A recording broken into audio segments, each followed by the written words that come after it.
kita pada hari ini akan dipimpin oleh Pak Rizal Badudu. Sedikit profil ya tentang beliau. Jadi sejak tahun 1996, Pak Rizal Badudu itu sudah aktif sebagai konsultan yang memberikan pelatihan dalam bidang peningkatan kualitas pelayan pelanggan dan pengembangan karakter di keluarga, sekolah, dan perusahaan. Beliau saat ini juga beribadah di GKI Puri Indah dan beliau juga merupakan penulis buku mengenai liturgi gerejawi. Jemaat terkasih, saat ini mari kita mempersiapkan hati kita, meminta Tuhan membuka lebar telinga dan hati kita untuk mendengarkan seminar mengenai liturgi gerejawi. Kita pujikan lagu ini sebagai pengantar kita. Hanya Engkau Tuhan, pribadi yang mengenal hatiku. Biarlah hati kita seperti rusa yang haus dan merindukan firman Tuhan.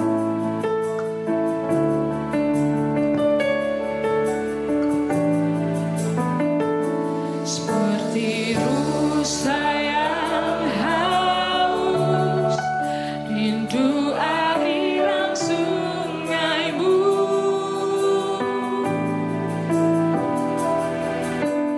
Hatiku tak tahan menunggumu.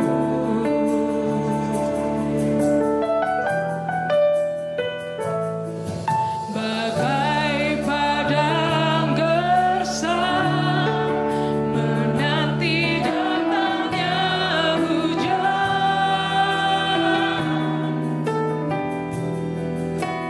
begitupun jiwaku. Tuhan, hanya Engkau Tuhan, hanya Engkau, pribadi yang mengenal hatiku.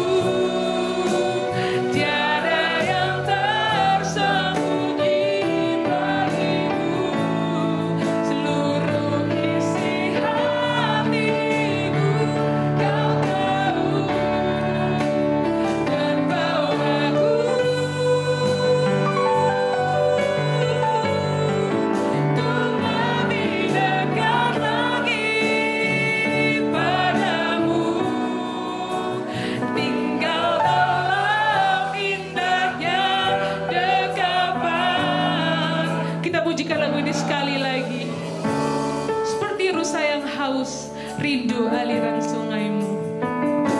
Seperti rusa yang haus, rindu aliran sungaimu.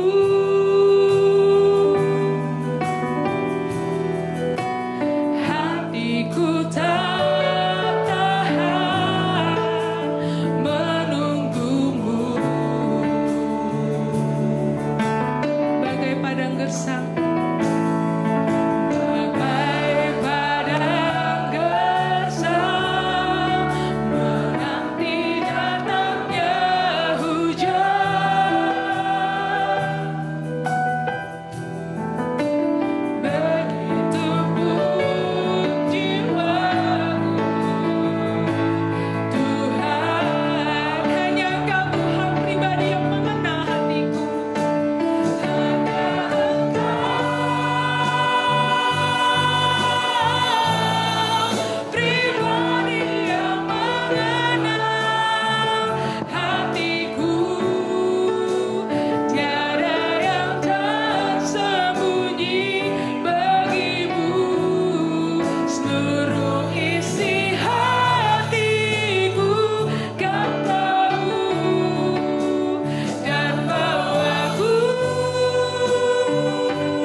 kami sungguh menaikkan pujian ini dalam doa kami. Biar kami boleh tinggal selalu di dalam dekapan kasih-Mu. Kami sebagai pelayan-pelayan pujian, sungguh-sungguh hidup kami lebih lagi tinggal di dalam dekapan kasih. Sehingga pada waktu setiap kali kami memimpin pujian, sungguh-sungguh kasih itu nyata, kuasa itu nyata. Kami sungguh berserah untuk sesi ini ke dalam tangan-Mu. Kiranya Tuhan berbicara kepada setiap hati kami. Kami yang mendengar, hamba yang berbicara, kami sungguh-sungguh berserah ke dalam tangan pengasihan-Mu. Dalam nama Tuhan Yesus kami berdoa, dan semua kita katakan amin. Selamat sore, selamat berjumpa. Terima kasih untuk undangan ini. Saya minta maaf, saya pikir jam 7 malam. Ya amplop. Saya baru pulang 3:30. Saya ingin memperbaiki lagi. Saya lihat-lihat, terus saya lihat itu tuh yang dibuka. Hah? Jam 17, saya bilang sama istri saya. Ini jam 4. Mate kon. Saya lihat Google Map, itu sejam dari rumah ke sini. Mari kita ke boat, saudara-saudara. Tapi kita bersyukur ya boleh bertemu ini. Nah, saya minta nih lewat Ricky ya. Biasanya saya kasih seminar ini hampir sepanjang hari, jam 9 pagi sampai jam 3 siang. Karena saya mau melatih prakteknya para worship leader, termasuk pemusik ya. Tetapi nggak bisa, katanya nggak bisa, ya wes lah. Jadi ini udah dikasih, apa nih judulnya? Tilik dan telah. Ngeri banget saya bilang, tilik dan telah liturgi gereja ya. Oke, mari kita dalam waktu singkat kita menilik sedikit dan menelaah sedikit sekali. Nah, saya sudah lihat video YouTube kebaktian KU di GKI Sunter. Bagus-bagus itu, wah. Ini barusan si Alis itu, cakep dia mimpinnya, bagus, bener, nggak perlu lagi. Ya, pulang. Kayak anak sekolahannya seneng kalau nggak ada gurunya. Pulang dong, gitu. Gimana nih Pak? Pulang, seneng banget ya nggak jadi pelajarannya. Oke, saya akan melaksanakan tugasnya. Nah, saya mulai pelatihan-pelatihan ini di GKY itu sekitar tahun 2012. Kayak Makassar, berkali-kali saya ke sana. Mengevaluasi lagi mereka setelah pelatihan, kasih lagi pelatihan, terus jadi berkali-kali itu, termasuk memberikan pelatihan mengenai apa sih bedanya hymn dengan lagu kontemporer, apa secara sejarah, kuatnya, lemahnya. Oh, itu indah sekali, banyak sekali yang bisa kita bahas. Tetapi sore hari ini di dalam menilik dan melaah, kita akan bicarakan sedikit saja. Materi bahasan kita adalah pertama, ini pelayanan yang merupakan kehormatan bagi kita semuanya.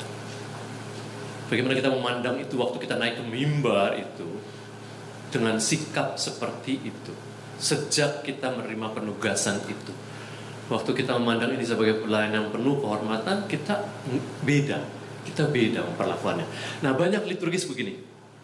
Oh iya, saya tugas ya. Oke, daftar lagunya apa? Terus lihat 4 lagu. Oh bisa. Oh bisa. Oke, latihan. Sekali dicoba 2 kali, udah bisa, gampang kok, lagu-lagunya bisa semua. Itu enggak memperlakukan liturgi itu dengan segala kehormatan seperti kita menerima pelayanan itu. Ya, bagaimana sih harusnya gitu ya?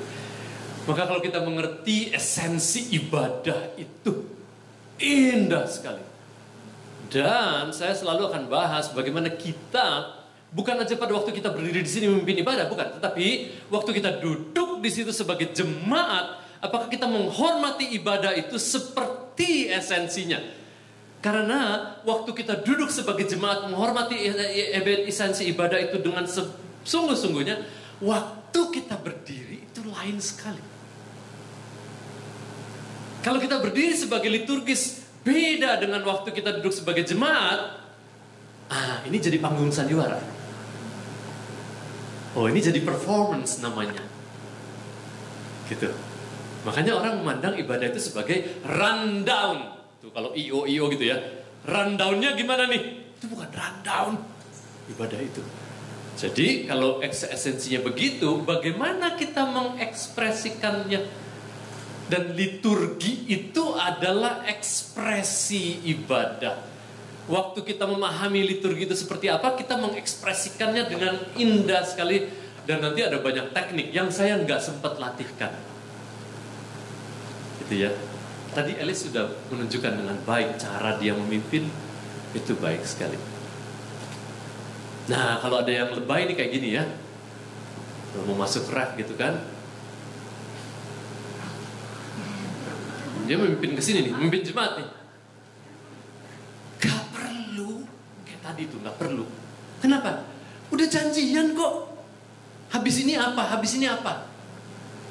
Lalu nanti kalau udah masuk kodam, ada lagi liturgis yang gini, sambil mimpin, dia sambil kasih kode ke pemusik.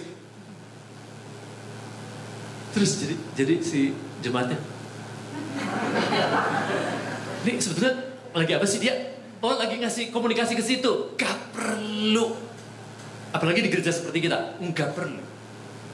Kita tuh itu dipakai untuk, saya dulu melayani di gereja. Saya di gereja karismatik pernah, di gereja setengah karismatik pernah, di gereja 0 karismatik pernah gitu. Beda-beda gaya. Di gereja kita nggak perlu itu. Yang kayak gitu tuh. Malah orang itu jadi distracted dengan begitu. Dan ini tadi bagus sekali. Dia hanya dengan kata-kata memimpin. Apalagi jemaat kita pada pinter ya. Iya nggak? Jemaat kita pinter nggak? Pinter loh, kadang-kadang jemaat yang memimpin liturgis. Iya kan? Kan udah puluhan tahun nyanyi gitu. Jadi dia udah tahu pianonya mau kemana, bandnya mau kemana gitu ya. Dia udah tahu. Udah gak usah dikasih kode-kode begitu. Jadi bagaimana nanti mengekspresikan liturgi itu? Nah, sekarang kita mulai dulu ya. Bagaimana sih pelayanan yang merupakan kehormatan itu? Mari kita lihat satu orang baca 1 Tawarin 6 ayat 31-32.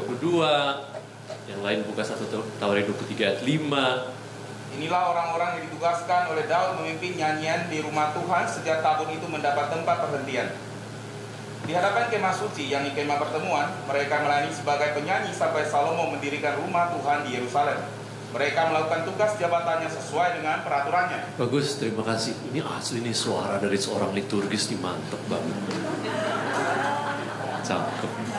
Membaca ayat. Terima kasih. Itu lihat ya gitu ya. Ditugaskan. Orang-orang yang ditugaskan di hadapan kemah suci sesuai dengan peraturannya. Ada aturan-aturannya yang perlu kita ikuti. Kalau enggak nanti ini mah cuma MC.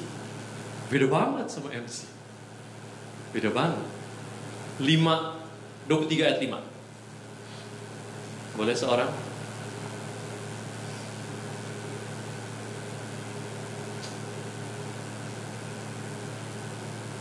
Silakan. Yang bisa. 4.000 orang menjadi penuntut pintu gerbang dan 4.000 orang menjadi pengunjung Tuhan dengan alat-alat musik yang telah dibuat untuk melakukan yang pada. Iya, gitu loh. Itu tuh dipilih secara khusus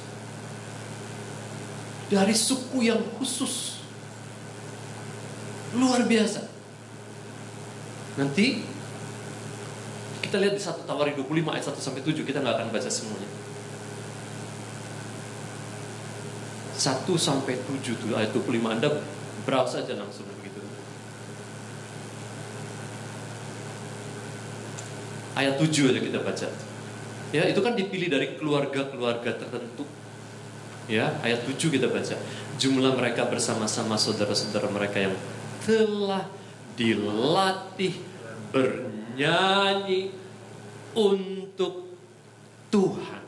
Wah, luar biasa. Mereka sekalian adalah ahli seni. Ada 288 orang. Dilatih. Saya udah bergumul di dunia vokal lama sekali. Umur 50-an saya pikir, aduh saya kayaknya mesti les lagi deh. Les vokal lagi deh. Gloriamus, Sylvie itu ya. Saya ketemu Sylvia. Ini saya udah umur segini, masih boleh les nggak? Oh nggak apa-apa Pak. Saya ada murid umur 70-an. Saya bergembira. Itu lebih dari 10 tahun lalu. Jadi saya belajar lagi. Karena tanggung jawab kita besar sekali untuk dilatih bernyanyi untuk Tuhan. Saya udah melatih vokal udah lama sekali. Tapi saya pikir harus lagi nih. Gimana ini? Karena ini adalah satu kehormatan yang besar sekali. Jadi bagaimana kita memperlakukan pelayanan ini sebagai satu kehormatan yang kita terima, dan itu adalah jadinya penting sekali. Bagaimana kita memperlengkapi diri. Jadi saya belajar banyak. Anda perlu belajar terus. Ya ini salah satunya ya. Tapi ini cuma singkat sekali. Anda harus baca banyak sekali supaya menjadi pelayan Allah seperti dalam perjanjian lama itu. Kita dilatih dan dipersiapkan secara luar biasa. Nah, Pastor Perry Webb mengatakan, jika engkau pulang dari gereja dengan iman yang lebih kuat, harapan yang lebih cerah, kasih yang lebih mendalam, kepedulian yang lebih luas, hati yang lebih murni, dan kehendak yang lebih mantap untuk melakukan kehendak Tuhan, maka engkau sungguh-sungguh telah beribadah. Kita sebagai jemaat, waktu kita hadir, kita alami nggak salah satunya. Hal orang sering berkatakan gini, supaya kita berjumpa secara pribadi dengan Tuhan gitu ya. Apa sih? Gimana sih berjumpa? Ada lagi liturgis yang mengatakan gini, kiranya jemaat hari ini berjumpa muka dengan Tuhan. Saya bilang jangan dulu. Itu nanti. Ojo saiki ngono lho. Mate kon. Gitu ya. Tapi kita sebagai liturgis di depan ini, kita bertanggung jawab agar jemaat mengalami salah satu ini. Jadi jangan pikir bahwa hal ini adalah menjadi tugas pembawa firman saja. Enggak. Orang yang membawakan firman itu bisa rasa enggak kalau jemaat itu belum gembur? Bapak bisa rasa ya? Suka rasa enggak Pak? Rasa. Maka suka ada hamba Tuhan gini. Kita nyanyikan sekali lagi karena dia tahu enggak siap nih jemaat. Maka kalau di gereja karismatik ya, ini hebatnya karismatik ya teman-teman ya. Itu bisa, puji-pujian bisa berapa lama?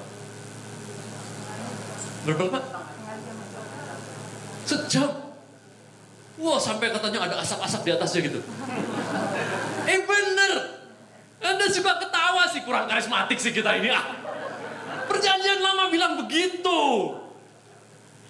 Saya nggak bahas ayatnya ya. Tapi waktu pujian kita naik itu seperti dan orang karismatik bisa lihat. Kalau orang kita mah reform injili nggak bisa lihat. Nggak bisa lihat karena kita pakai aturan yang ketat. Tapi Anda sebagai liturgis, Anda bertanggung jawab waktu memimpin pujian itu. Apakah orang itu melalui bernyanyi bersama kita, dia punya iman yang lebih kuat? Waktu kita bilang mulia sembah Raja, itu kita betul enggak sampai orang tuh betul merasakan kemuliaan Tuhan? Apakah dia betul-betul punya harapan yang lebih cerah waktu kita pimpin mereka bernyanyi? Ini bukan master of ceremony kita, bukan. Kita pemimpin liturgi. Apakah dia punya kasih yang lebih mendalam? Semua itu jadi tugas kita itu.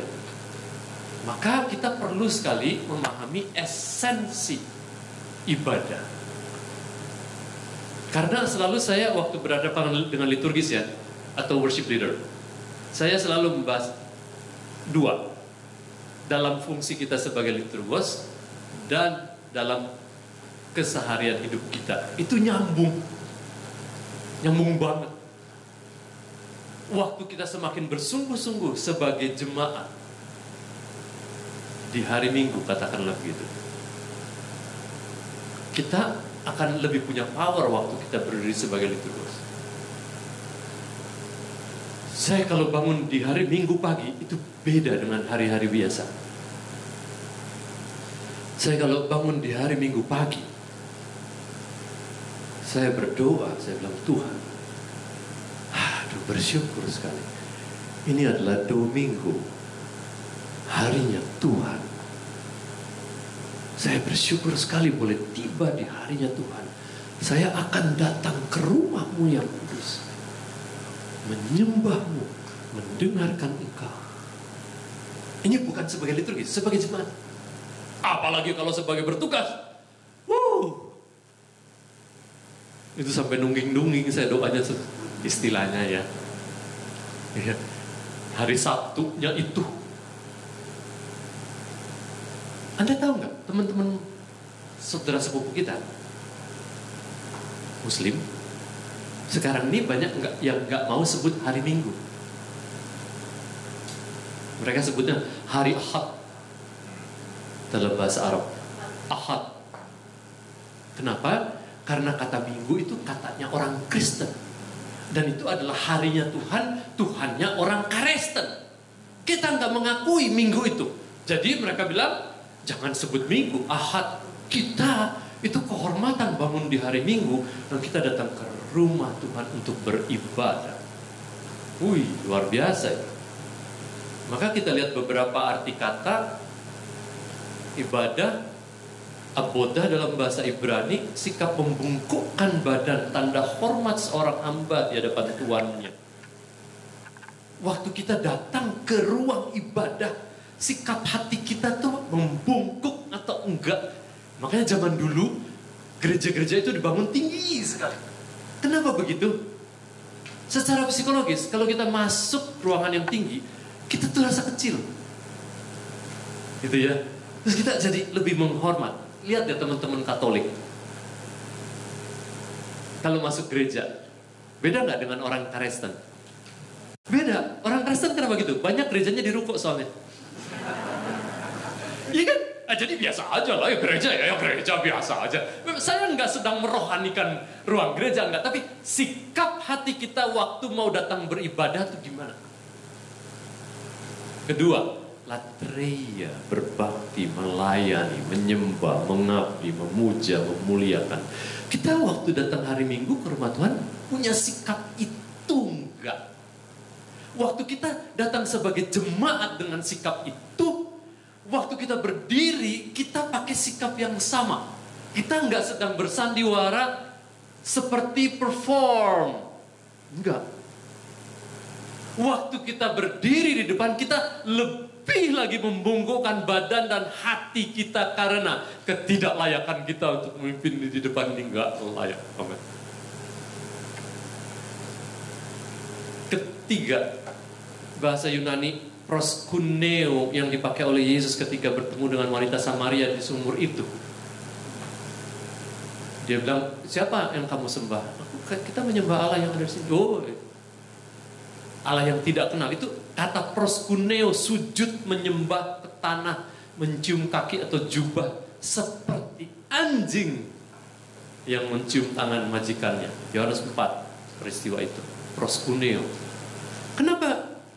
Kenapa kita membungkukkan? Nah, ini masalahnya sih ya, orang Kristen kita menerima budaya Kristennya dari Barat soalnya. Nggak ada membungkukkan badan, nggak ada. Kita ya doa ya. Apalagi orang Amerika ya, doanya kan bisa gini. Oh God, help me God, I need you. Bisa gitu kan, orang Amrik nih. Terus kita pikir, iya gak apa-apa juga. Jadi, kita juga gitu. Sebagai jemaat ya, sebagai jemaat nih, kita duduk nih. Ya, kita tuh bisa gini doanya. Tuhan, Engkau lah yang maha besar. Anda pikir kalau ada Tuhan beneran secara fisik di situ, Anda akan gitu nggak? Nggak akan. Nah, saya nggak mengatakan bahwa ini dosa, enggak, tapi gimana ya sikap hati kita dinyatakan dalam sikap tubuh kita. Saya bekerja di bidang musik ya. Saya jadi MC lama secara profesional. Dalam kesempatan itu saya bertemu dengan kepala negara itu 4 presiden. Anda tahu nggak kalau mau ketemu presiden, pimpin acara presiden, ini acara jam 7 malam, kita masuk istana presiden jam 3 siang, siap-siap. Terus waktu udah mulai itu, waktu udah kita masuk semuanya ya. Presiden Megawati belum masuk di istana, diem, nggak boleh. Apalagi waktu udah masuk. Saya pernah Presiden Habibie, saya pernah Gus Dur, saya MC Presiden Gus Dur sama dubes-dubes. Di belakang saya tuh ada pas pampres, ngingetin terus, ngomong ini, jangan ngomong itu. Itu ada yang masuk, kasih ini salam, coba. Saya pikir waktu kita berdiri sebagai liturgis harusnya ada malaikat yang ngingetin kita ya. Wah, lebih bener nyanyinya. Gitu. Karena kita pikir ini cuma nyanyi mimpin gitu. Bait 1, ref, koda. Ya. You have no power at all by leading the worship without Holy Spirit. Kalau Anda sebagai jemaat, Anda bisa berdoa dengan cara gini. Ya. Di rumah Tuhan.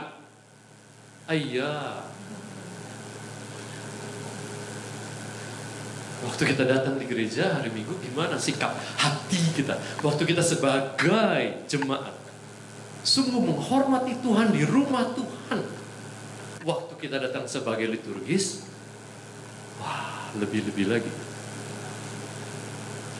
Nah, saya melayani dalam banyak bentuk, salah satunya liturgis.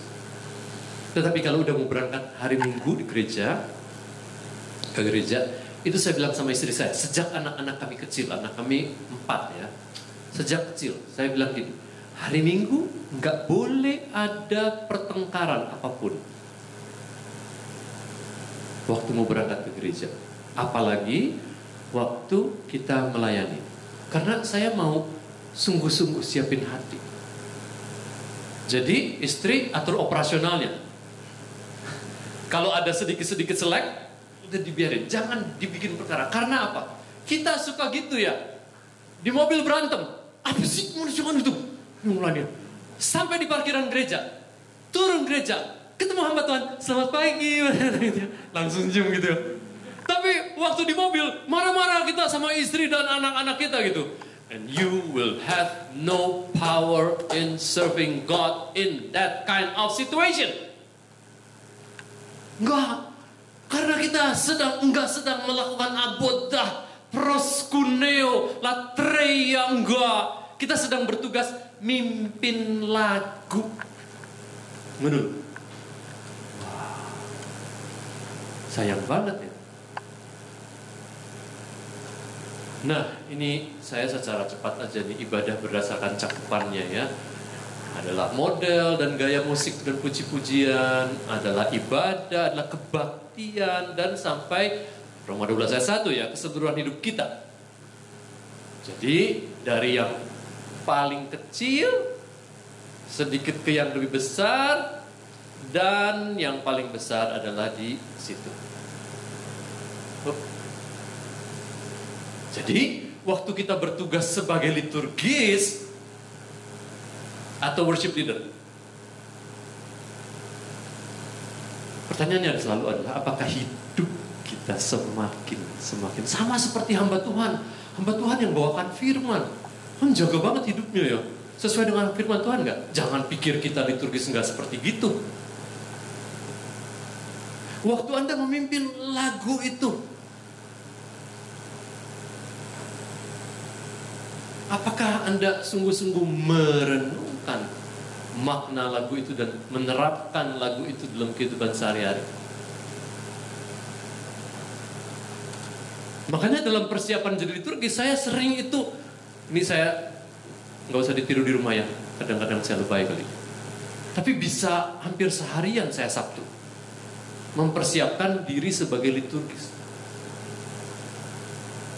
Melihat lagi lirik lagu itu, menyanyikan sendiri, merenungkan artinya, minta ampun sama Tuhan. Saya kurang melakukan itu. Coba ref lagu tadi, coba teman. Yang terakhir ya, lagu yang terakhir. Liriknya. Ref. Ini ya. Gitu ya. Hanya Engkau pribadi yang mengenal hatiku, tiada yang tersembunyi bagimu, seluruh ilmu kau. Ini bener enggak? Gini enggak kita? Jadi waktu doa Sabtu itu saya merenung, saya minta ampun, dan betul enggak? Saya betul-betul minta Tuhan bawaku. Enggak apa-apa di situ. Lebih dekat, kepadamu. Bagaimana seberapa besar saya ingin tinggal dalam indahnya dekapan kasih-Mu. Saya merenungkan sungguh. Kalau kita lihat ya, kalau hamba Tuhan bawakan firman Tuhan, perenungannya kan suka merenung persiapan dalam. Kita gitu enggak? Atau kita pikir, kan saya cuma mimpin lagu 4 lagu, saya udah biasa lagu itu, udah bertahun-tahun, udah kenal, tinggal mimpin, tahu lah, nanti tinggal gampang lah ya kan, udah catat kan, tinggal masuk bait 1, bait 2, ref, itu udah. Apakah cuma begitu? Itu bukan abodah, itu bukan proskuneo, membungkukkan badan, iman, hati, itulah menyembah dalam roh.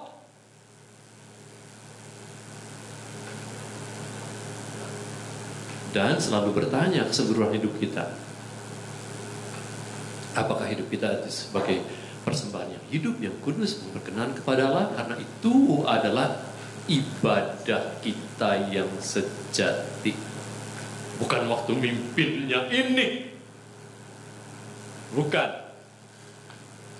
Oke, tolong kembalikan. Terima kasih. Di sini aja. Maaf ya.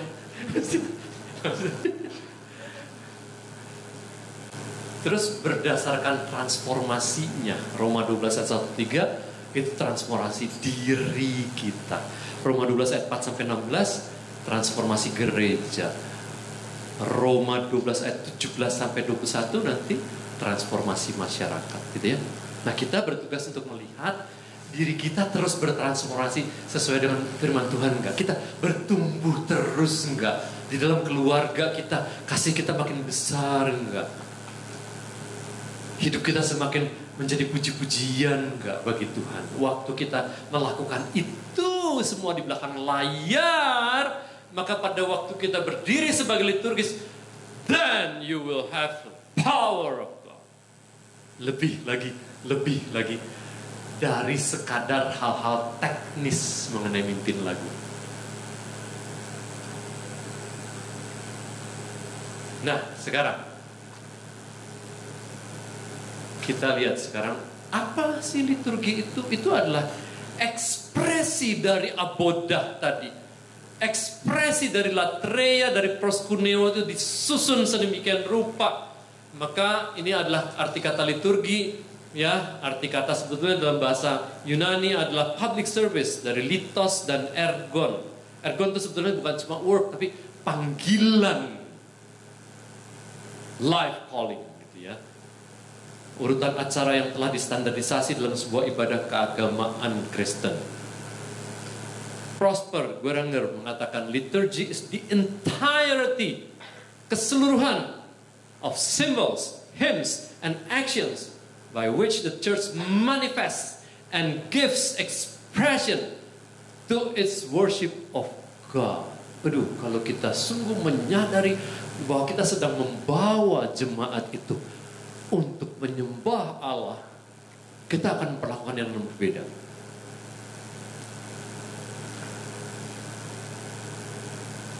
Jadi liturgi itu cara mengekspresikan proskuneo latreia abodah itu kepada Tuhan, atau ekspresi dari keseluruhan ibadah. Indah sekali loh liturgi itu. Jadi ada banyak gereja yang nggak pakai liturgi ya nggak apa-apa, ya masing-masing. Tapi kita udah pakai liturgi, kita punya satu hal yang sangat berharga. Dan kita mesti memegang itu dengan sesuai dengan harganya. Sangat berharga. Dan makanya liturgi itu nggak sama dengan ibadah. Liturgi itu nggak sama dengan sekadar urut-urutan atau tata cara ibadah. Bukan itu. Bapak Ibu, mari kita buka Yesaya 6. Yesaya 6.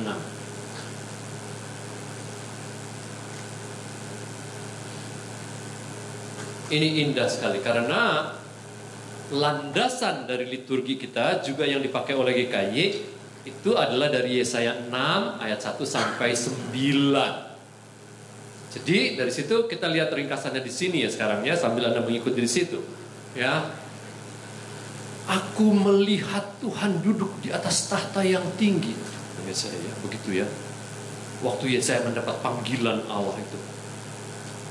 Wah, Anda bayangin nggak kalau melihat Tuhan, wah secara nyata itu luar biasa. Dan kita sebagai liturgos sedang memimpin jemaat untuk bagaimana melihat Tuhan. Maka pada waktu dia melihat Tuhan, dia katakan, kudus, kudus, kuduslah Tuhan semesta alam. Besar sekali sikap hatinya itu. Nah, saya tuh senang nonton sepak bola loh ya. Nanti malam saya nonton sepak bola. IPL ya, English Premier League ya. Klubnya apa? City. Musuh. City, Manchester City. MU. Bentar lagi ya. Nah, apalagi kalau saya terus melayani, saya udah nggak bisa itu. Nggak bisa ya. Apalagi kalau jam 12 malam. Nggak bisa. Karena siap-siap untuk proskuneo itu, latreia itu, aboda itu. Wah, luar biasa. Kita mau berhadapan dengan Allah yang kudus, kudus, kudus. Waktu kita menyanyikan, ini tadi yang saya nggak ingat-ingat lagunya, suci, suci, suci. Gitu ya. Dengan waktu itu, suci, suci, suci. Itu gimana sih pikiran kita, hati kita? Apa yang dibayangkan? Kalau cuma mimpin lagu suci, suci, suci, itu lain banget, lain banget. Waktu kita mengimani itu, kita melihat kesucian Allah seperti Yesaya. Kudus, kudus, kudus. Terus di ayat 5, waktu dia udah menyadari begitu kudusnya Allah, celakalah aku binasa, sebab aku ini seorang yang najis bibir. Dia menyadari bahwa dia gak layak. Tapi bersyukur ayat 6 dan 7, kesalahanmu telah dihapus dan dosamu telah diampuni. Ayat 8, lalu aku mendengar suara Tuhan. Ayat 8 lagi, ini aku, utuslah aku, kesiapannya ya. Yesaya. Sampai ayat 9 Tuhan berkata, pergilah dan katakanlah. Itu indah sekali ya. Anda nanti merenungkan lagi sendiri. Merenungkan betul-betul Yesaya 6 ayat 1-9 berkali-kali, dan itu menjadi landasan dari sebuah liturgi. Itu indah sekali. Indah sekali. Jadi ini bukan cuma terus ngumpul-ngumpul gitu ya, terus ayo kita susun yuk, oh bagusnya sih ini dulu ya, ini dulu, terus ini dulu. Enggak, ada dasar teologisnya. Nah, terus mari kita lihat jadinya sekarang. Maka pada waktu Yesaya mengatakan, aku melihat Tuhan, itu jadi panggilan ibadah. Di yang terbaru ini ya. Kalau dulu adalah penyataan Allah. God reveal Himself. Allah menyatakan dirinya dulu melalui votum dan salam dan sebagainya.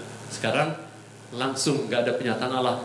Panggilan ibadah, ayat dibacakan. Nah, kalau orang gak ngerti maknanya ini, liturgi sekarang berkata gini, panggilan ibadah terambil dari ayat ini, mari kita baca bersama-sama. Itu udah salah. Kenapa? Karena inilah memanggil jemaat. Memanggil, siapa yang manggil? Allah memanggil jemaat untuk berabodah itu. Ya bukan jemaat yang baca, dia dipanggil gitu. Waktu ini ayat 3 dikatakan itu jadi pemujaan. Kita masuk lagu pemujaan, doa pemujaan. Dulu ada mazmur pujian, itu satu paket di situ. Dari Yesaya 6 ayat 3 ini. Dan waktu masuk ayat 5 itulah untuk dasar kita, jadi susunan liturginya adalah pengakuan dosa. Setelah kita menyadari seperti Yesaya, menyadari betapa kudusnya Allah, maka kita perlu mengakui dosa kita. Dan kita sebagai liturgis, waktu udah Sabtu, waktu udah Minggu pagi, benar-benar tuh, terus merendahkan diri di hadapan Allah, mengakui, apalagi kalau Minggu ada insiden lagi di rumah, makanya saya udah mengondisikan keluarga ya, kalau akan melayani itu status siaga. Kondisi harus dikerjakan. Wah, istri kan operasional kan, siap dari anak-anak kecil. Kita, ya ini sebagai jemaat ya, bukan sebagai pelayan. Saya jarak rumah 15 menit ke GKY Puri. Jadi saya bilang sama anak-anak dari mereka kecil, 7:30 udah harus berangkat. Kita kumpul di sini, satu titik di rumah, kumpul di sini dan berangkat. Karena apa? Karena nggak boleh terlambat masuk ke rumah Tuhan. Nah, sekarang saya ingatkan, di GKY masih banyak yang terlambat gak ya? Nggak usah angkat tangan, nggak usah. Angkat tangan, Pak. Jangan. Apalagi angkat kaki, berarti pergi ya, jangan ya. Masih, kita 30% lah di semua GKY. Termasuk di Puri, termasuk di Sunter. Bapak Ibu, kita kalau masuk istana presiden, saya pernah loh ya, di zamannya Pak Harto, Pak Harto, saya mimpin kor, paduan suara, akan bernyanyi waktu peresmian pabrik di Cirebon sana. Saya waktu rombongan masuk gitu ya, masih pagi-pagi sekali rombongan masuk, saya bilang saya ada keperluan dulu ke sana. Saya mau beli bibit, waktu itu saya lagi KKN mau beli bibit. Terus saya balik, presiden udah masuk. Jadi ada pres. Mau kemana? Saya dengan paduan suara itu. Presiden sudah masuk. Nggak bisa. Tapi saya nggak bisa. Saya pikir harusnya di gereja gitu ya. Ada malaikat. Waktu udah lonceng bunyi. Teng. Gitu kan. Terus dulu kan kita ucapkan votum dan salam. Itu sekarang panggilan ibadah saja. Itu menandakan pengakuan. Itu artinya adalah pengakuan bahwa Allah Tritunggal hadir di sini. Mestinya itu udah harus ditutup itu. Gak boleh ada lagi yang katanya sampai Tuhan belum khotbah, kita belum terlambat. Belgedes.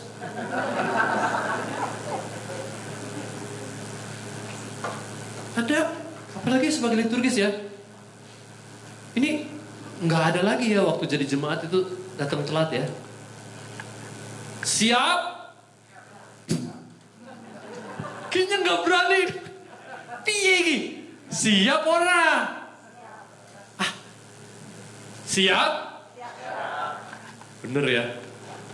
Jadi Anda itu sungguh-sungguh itu bukan hanya waktu bertugas sebagai liturgis atau pemusik atau usher atau apapun. Tapi waktu jadi jemaat, kita itu udah memperlihatkan sikap yang sungguh-sungguh menghormati Allah. Waktu aboda latreia proskuneo itu. Maka pada waktu Anda bertugas sebagai liturgis, then you will have more power from God.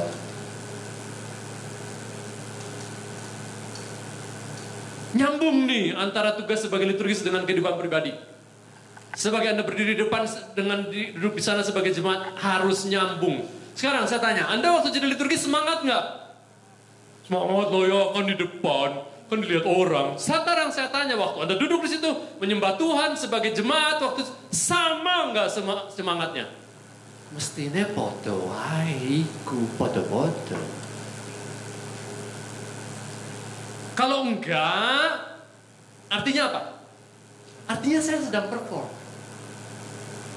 Artinya kalau saya di depan lebih semangat, saya perform dong. Saya menjadikan itu pertunjukan karena saya di depan orang.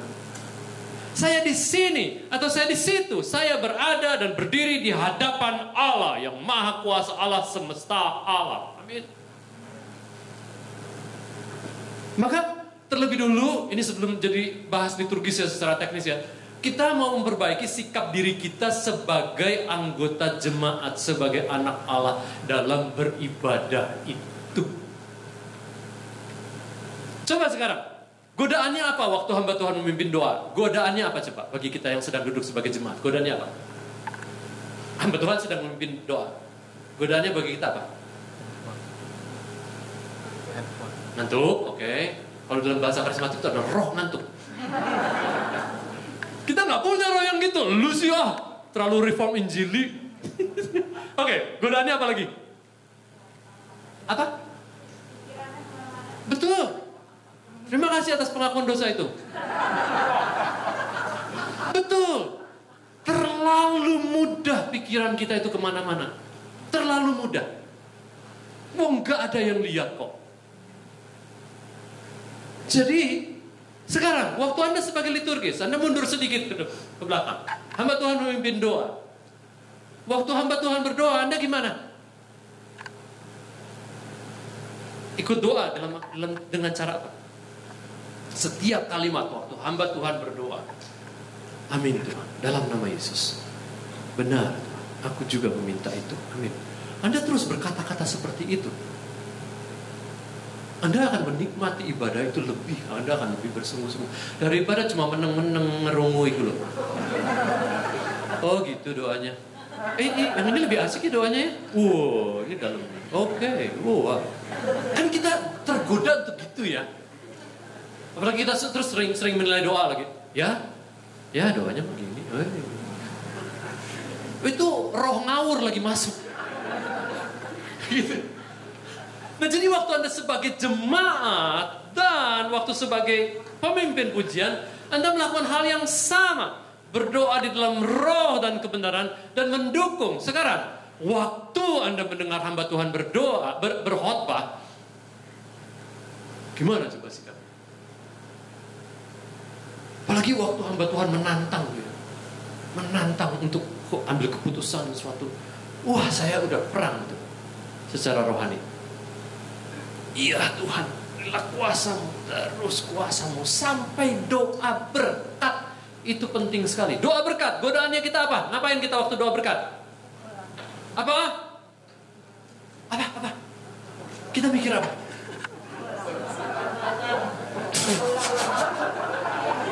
Ini gue tadi udah nitip, tadi pesen bakso di bawah tuh. Terus ada orang-orang yang rasa gak usah ikut sampai doa berkat itu. Berkat tuh gak terlalu perlu. Ngacir aja, takut macet nanti keluar dari parkir. Alamak. Ini Allah Tritunggal hadir di sini. Waktu tadi Anda ikut menyanyikan hormat bagi Allah. Terus akhirnya Anda cuma mikirin bakso. Alah. Kacau itu. Wah. Jadi duduk diam mengaminkan. Kenapa kita amin 4 kali waktu terakhir? Kenapa 4 kali? Kenapa? Kenapa amin 4 kali? Ya, yang arang lagunya aja gitu. Dia lagi pengennya 4 kali. Kenapa amin 4 kali? Kenapa? Ada yang mau jawab nggak? Meyakinkan. Apa? Meyakinkan. Oh, supaya lebih meyakinkan. Kalau gitu 10 kali aja. Nanti 1 kali nggak cukup, 4 kali. Udah aja kayak haleluya 12 kali, saudara-saudara. Haleluya. Kenapa aminnya 4 kali?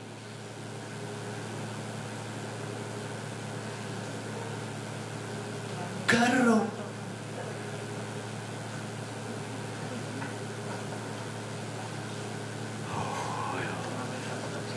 Ini udah jadi dibeliin nggak sih bukunya? Nggak jadi. Anda beli deh buku nih. Ini dijelasin di sini. Ini diterbitkan oleh Sinode. Selain baca dokumen yang terakhir dari GKY, saya menjelaskan. Amin itu, Anda tahu nggak?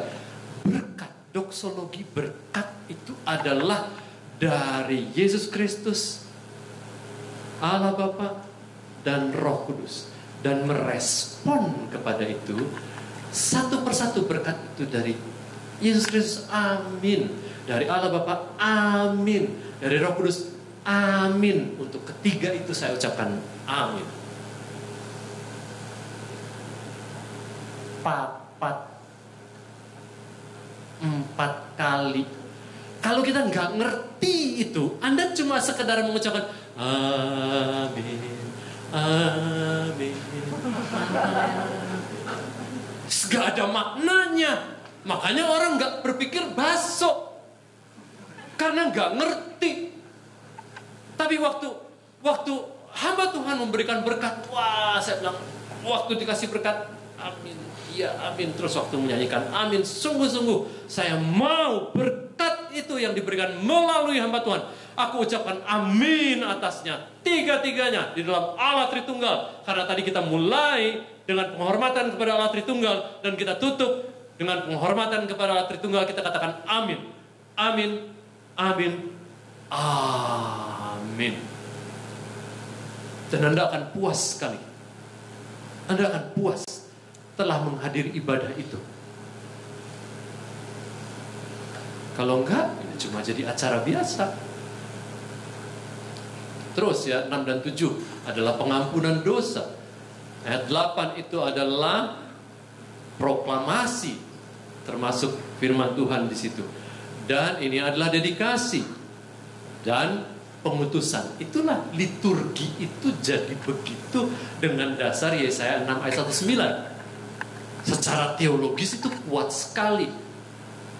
Maka kita nggak seperti gereja yang tidak menggunakan liturgi. Pokoknya nyanyi 45 menit, firman Tuhan, tutup, selesai. Ya nggak apa-apa juga kalau mereka mau gitu. Kita nggak menyalahkan. Tetapi sekali lagi, kita punya liturgi yang sangat indah, dalam, dan bermakna. Kalau kita menyikapinya di dalam roh dan kebenaran, Anda akan dipuaskan waktu hadir dalam ibadah. Nah, ada pertanyaan dulu nggak sampai sini? Pertanyaan, Pak Riki, silakan. Pak, saya nggak tahu apakah Boleh pakai mic.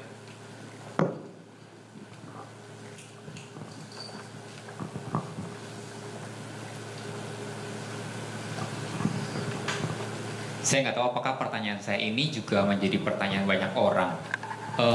Saya melihat kejadian ini kan sekali ya Pak. Yesaya kronologisnya sekali terjadi. Nah, ketika masuk di dalam ibadah, saya kadang-kadang suka berasa begini nih. Saya ngerti ada panggilan ibadah, terus kita nyanyi pemujaan mengingat Allah yang begitu kudus. Lalu ada pujian yang ya katakanlah secara lagu lebih riang. Terus kita ingat, oh iya, kita tuh orang berdosa. Lalu kita tundukkan diri lagi. Nah, minggu depan sama lagi. Langsung saya jadi berasa begini. Saya tahu nih waktu saya menyembah Tuhan, saya merasa, saya ingat nggak sih siapa saya gitu kan? Saya memuji Tuhan gitu dengan hati yang sukacita. Terus ingat lagi, oh iya ya, saya manusia berdosa yang perlu diampuni gitu. Jadi kalau mungkin itu satu kali momen saya melihat, oh iya, saya gimana ya? Kayak gini deh, saya datang ke rumah Pak Rizal, Pak, gini gitu. Sorry Pak, saya tuh ternyata menyadari bahwa saya tuh manusia yang salah, berdosa. Besoknya saya datang lagi.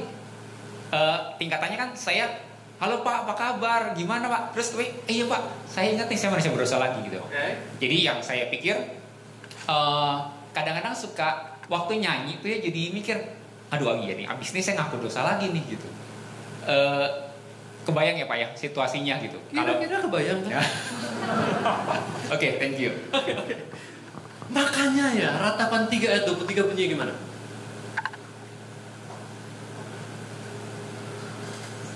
Coba Ratapan 3 ayat 23. Ayat 23. Salah seorang bacakan. Tak berkesudahan kasih setia Tuhan, tak habis-habisnya rahmat-Nya. Selalu baru tiap pagi, besar kesetiaanmu. Terima kasih. Jelas sekali. Tak berkesudahan kasih setia Tuhan. Tak habis-habisnya rahmat-Nya. Selalu baru tiap pagi. Oke, kita kupas sedikit ya. Tak berkesudahan kasih setia Tuhan. Memang di banyak ayat lain disebut kasih setia Tuhan itu tetap selama-lamanya. Kasih setia Tuhan itu tetap turun-temurun, tidak berkesudahan. Tapi rahmat-Nya baru setiap pagi. Saya mempelajari kata rahmat. Seluruh kata rahmat saya bikin PA pribadi ya. Seluruh kata rahmat saya coba mempelajari. Dan kata rahmat itu selalu ketika dipakai kata rahmat di Alkitab terjemahan baru LAI itu berhubungan dengan pengampunan. Dan kita sebagai orang berdosa selalu perlu rahmat yang baru setiap pagi. Kenapa? Karena kita berdosa terus. Kalau kasih setia Tuhan nggak perlu baru. Tetap selama-lamanya, tetap turun-temurun. Tapi rahmatnya, kita dosa lagi.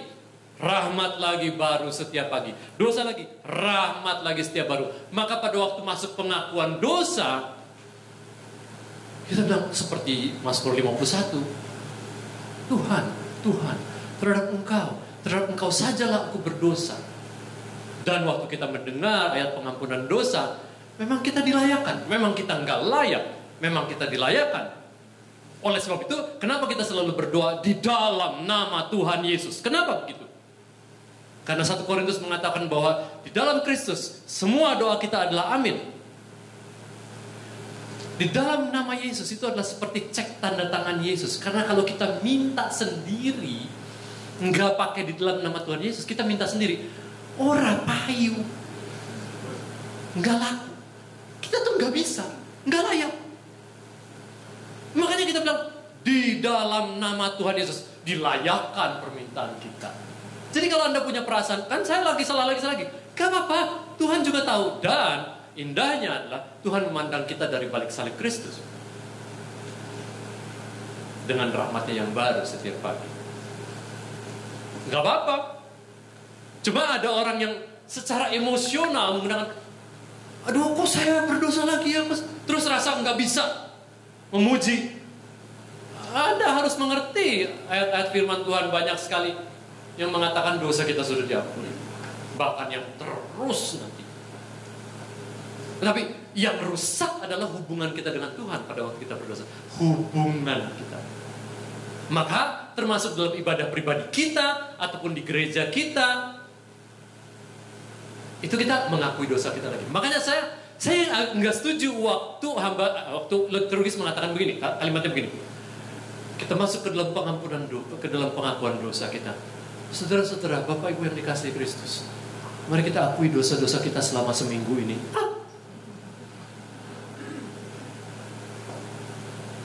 kita nggak sedang mengedukasi jemaat untuk meminta ampun kepada Tuhan setiap hari. Artinya dikumpulin dulu gitu, dirapel, sampai seminggu dibawa ke rumah Tuhan, baru diampuni di situ? Enggak. Jadi kita nggak usah pakai kalimat itu sebagai liturgis.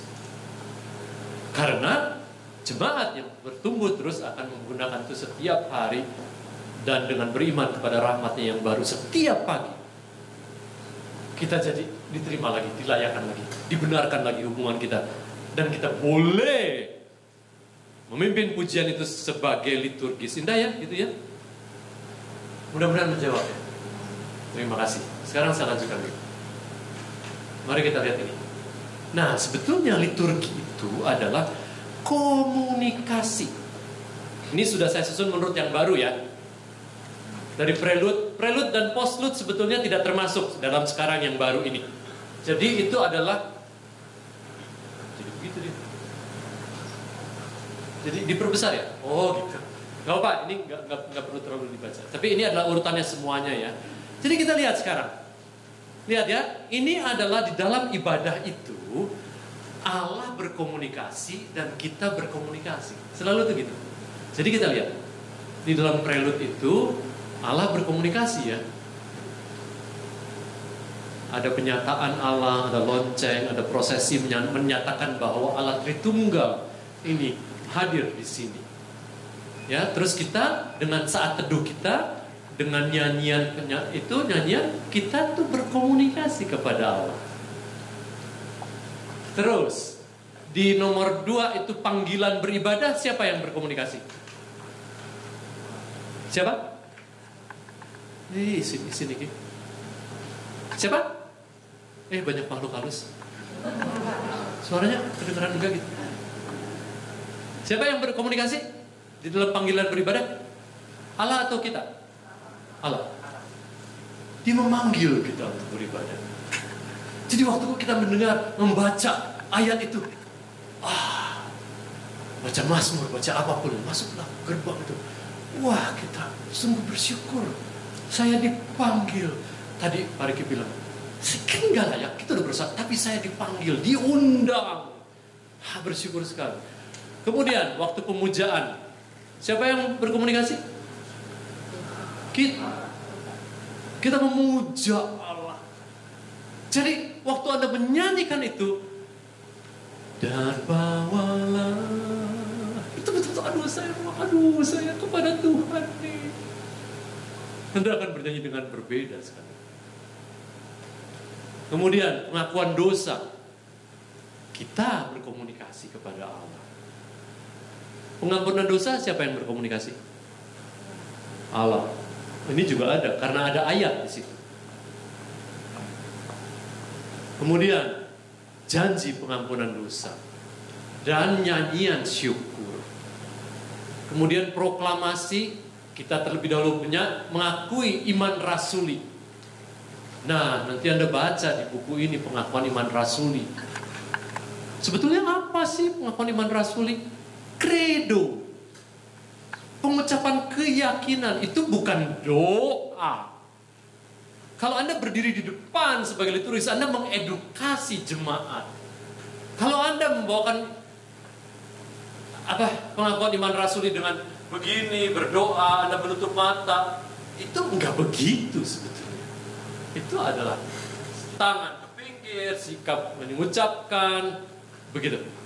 Pengakuan iman rasuli, credo begitu. Dan terus, apa lagi? Semua itu adalah komunikasi. Sampai amin. Komunikasi. Waktu kita sedang berkomunikasi dengan Allah, waktu kita sedang mendengar Allah melalui ayat, melalui firman, melalui apa saja, akan lain kita menanggapinya? Lain gak? Kita akan jadi lebih apa? Akan jadi lebih apa? Oh, mungkin pakai masker ya, jadi nggak ngomong ya. Kalau kita betul-betul, oh ini waktu ayat ini dibacakan, oh ini Tuhan sedang berbicara kepada saya. Waktu saya sedang menyanyikan sesuatu, saya bernyanyi untuk Tuhan dengan kalimat yang saya ucapkan ini. Akan jadi lebih gimana kita? Guyu-guyu baik gitu. Apa? Akan serius betul. Apa lagi yang lain? Apa? Lebih sungguh-sungguh pasti. Apa lagi? Fokus betul. Apa lagi? Ini saya mudah-mudahan saya tunjuk nih. Apa lagi? Oh, pemenang gitu. Enggak, yang lain. Jangan yang sama. Waktu kita, kalau Anda hadir presiden di hadapan Anda akan gimana? Oh, Anda bukan aja hormat loh, gemeter loh. Aduh, saya udah pantas gak ya? Aduh, gimana? Dipantas-pantas terus gitu ya? Saya udah pantas ya? Ada Allah Tritunggal di ruangan itu. Secara roh. Wah. Dan Anda menyembah secara roh, di dalam roh dan kebenaran, Anda akan memperlakukannya dengan cara berbeda sekali. Beda sekali. Nah, jadinya sekarang ada lagi.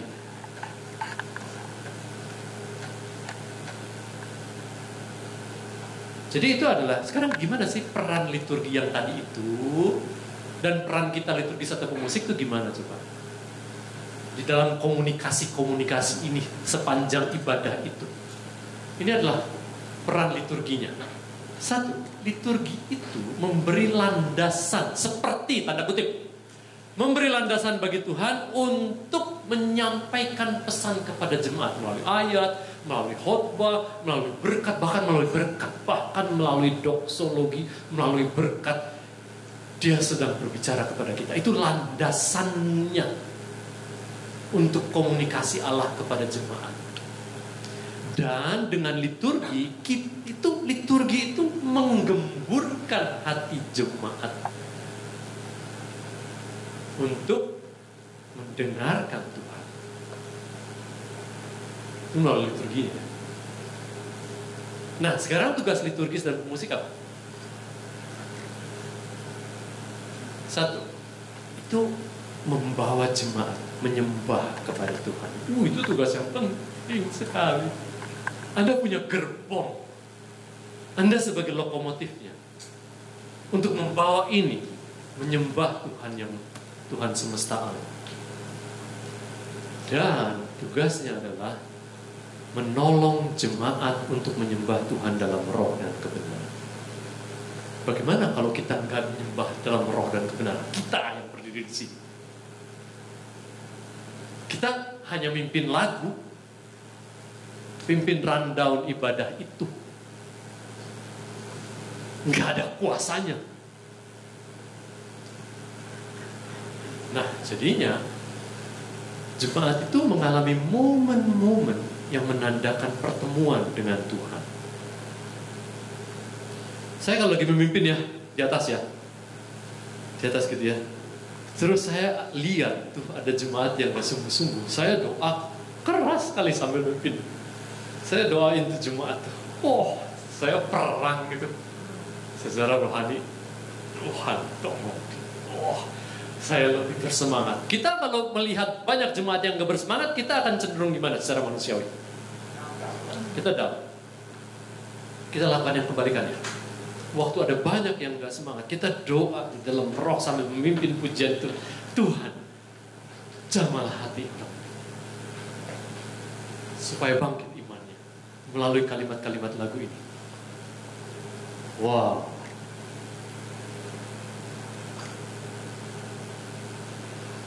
Nah, jadi nanti ya, nggak sekarang kali ya. Kalau kita memimpin dengan baik, kita akan menolong jemaat mengalami momen-momen itu. Tapi kalau kita hanya terus memperhatikan hal teknis itu udah harus beres. Hal teknis saya nggak sempat banyak latih sekarang ini. Tapi kalau Anda misalnya nyanyinya salah-salah, nah itu mengganggu jemaat. Membuat momen-momen itu hilang. Dan Anda sebagai liturgis, Anda lokomotif. Anda harus mengatakan selalu waktu mulainya tuh gimana. Nah, saya udah lihat tuh YouTube-nya di Sunter. Bagus-bagus itu. Bagus-bagus. Jadi kalau Anda naik, saya udah menyiapkan diri ya. Ini kelihatan nggak dari sana? Nggak kelihatan, nggak ada pilar. Gimana dong ya? Nanti saya dari sana. Sebelum saya naik, mau dulu kan prosesi ya kan? Sebelum naik, saya udah senyum. Saya naik, saya senyum.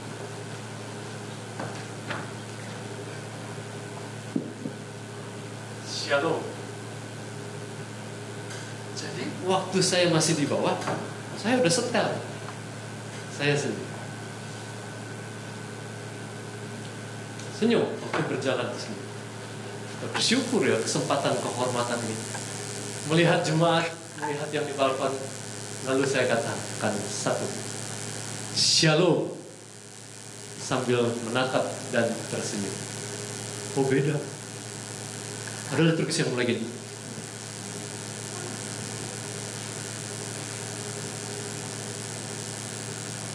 Shalom. Jemaat yang dikasihi Kristus, kita datang di rumah Tuhan untuk menyembah Tuhan. Mari kita berikan yang terbaik kepadanya. Jemaatnya.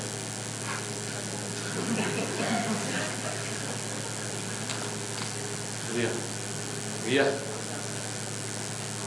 Shalom. Shalom.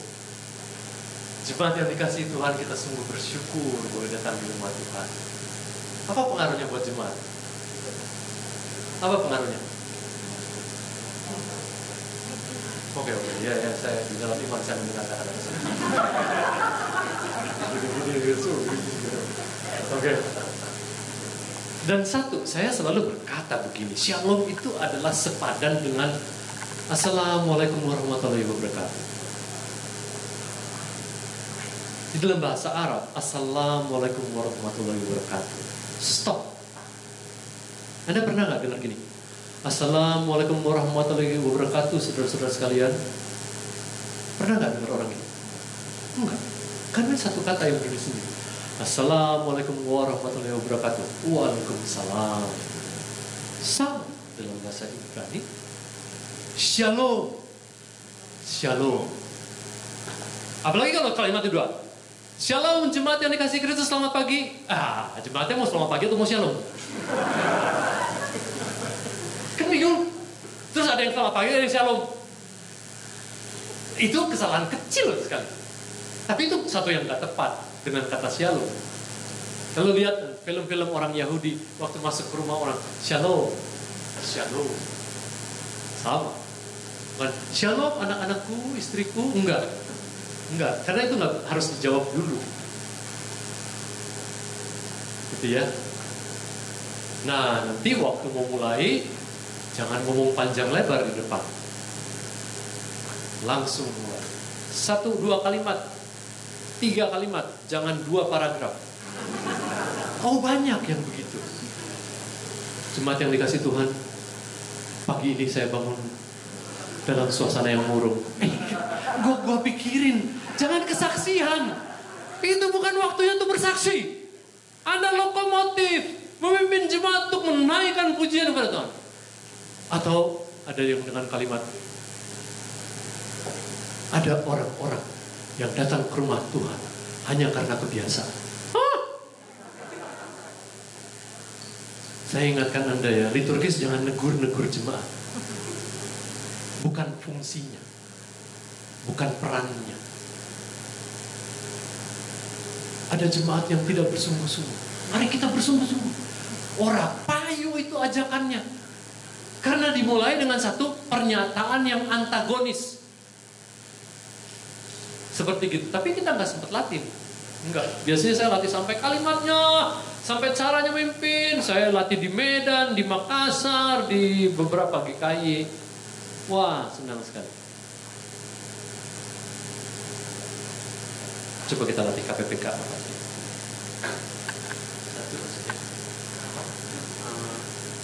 Suci-suci aja. Dan waktu KPPK, oke, intro.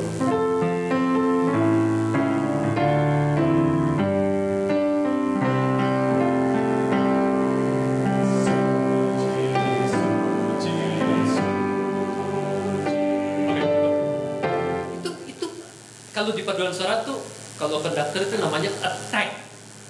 Attack-nya itu mesti betul. Karena ada banyak sekali liturgis nggak memimpin jemaat.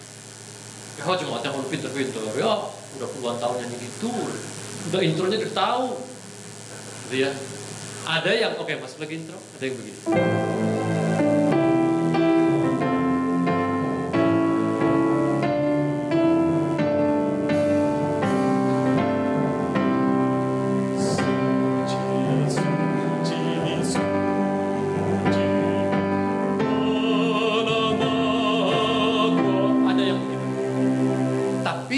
Saya jemaat itu nggak perlu, ini kata orang Manado nih bapalo. Ya, ini istilah Manado ya, bapalo, nggak perlu. Saya selalu minta paling enggak tuh mulai. Terakhir lagi. Tuh.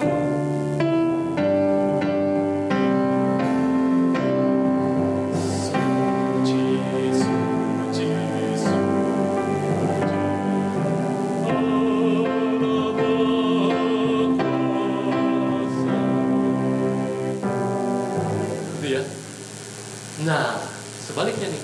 Jadi dua hal itu waktu memimpin lagu-lagu KPPK, Anda harus menggunakan tangan, terutama untuk mulainya di mana. Waktu nanti masuk interlude, terus masuk lagi bait, Anda lagi. Itu penting sekali. Dan itu mesti dilatih. Coba sekarang Anda berdiri. Dan lakukan di tempat Anda. Yuk. Siap. Tunggu, inter panjang. Ini lagi belajar ini. Tangannya siap.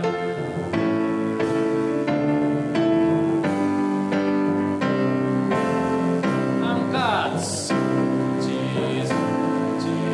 Oke, siap. Anda mau pakai dua tangan boleh, mau pakai satu tangan boleh, tapi kalau kebaktiannya besar dan sampai di balkon, saya pasti udah gini nih. Dan lihat ke atas, dan lihat ke paling belakang, dan lihat ke paling belakang. Kalau saya lihat ke paling belakang, itu berarti saya langsung cover semua jemaat di sini. Kalau saya lihat ke depan, saya cuma coveragenya cuma sampai sini. Jadi Anda terserah, jangan terlalu kaku. Mau pakai tangan satu, mau pakai tangan dua. Saya orang kidal, jadi saya seneng kalau musik di kiri, karena memang saya orang kidal. Karena saya orang kidal, kalau saya di KU Mandarin ada penerjemah di sini, saya nggak mau. Saya akan berdiri di kiri, penerjemah di kanan. Karena saya akan lakukan ini. Siap, ya. Angkat.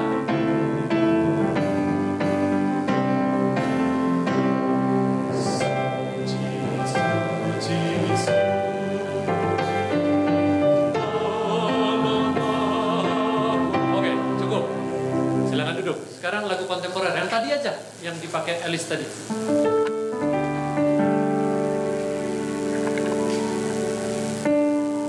Boleh tolong liriknya?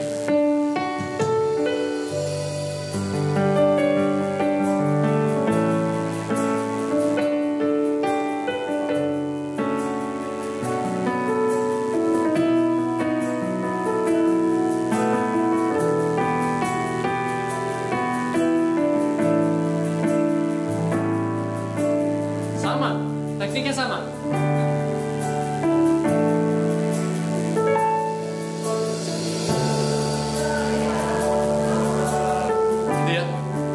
Tekniknya sama, tapi kalau lagi lagu kontemporer itu jangan dipalu, nggak enak. Seperti rusa yang haus, rusanya gini-gini. Dia rindu aliran sungai, gitu, bingung dia rusanya gitu ya. Enak, oke ya. Jadi attack-nya aja, siap, yuk. Siap tangan Anda, berdiri, yuk.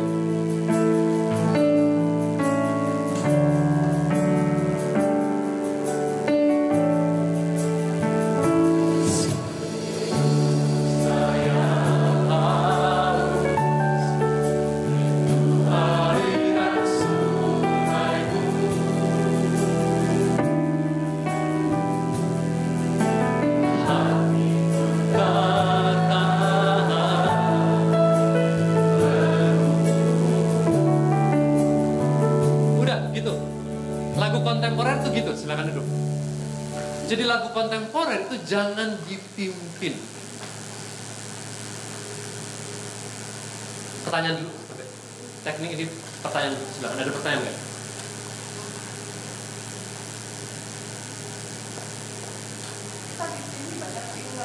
Ya, oke. Sebentar lagi. Sebentar lagi singer. Ini urusannya masih tentang liturgis. Oke, singer sebentar lagi. Teknik itu ada yang bertanya nggak?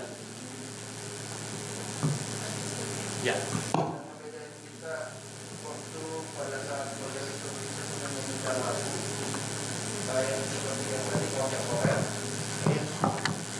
Yang membedakan kita kan kadang-kadang kan sebagai liturgis juga terbawa ya. Yang membedakan, sedangkan kita juga memiliki tugas sebagai yang mengandasi jemaat pada saat menyanyikan lagu ya.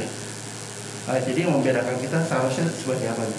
Saya pakai teknik yang berbeda untuk nyanyi lagu hymn dengan kontemporer.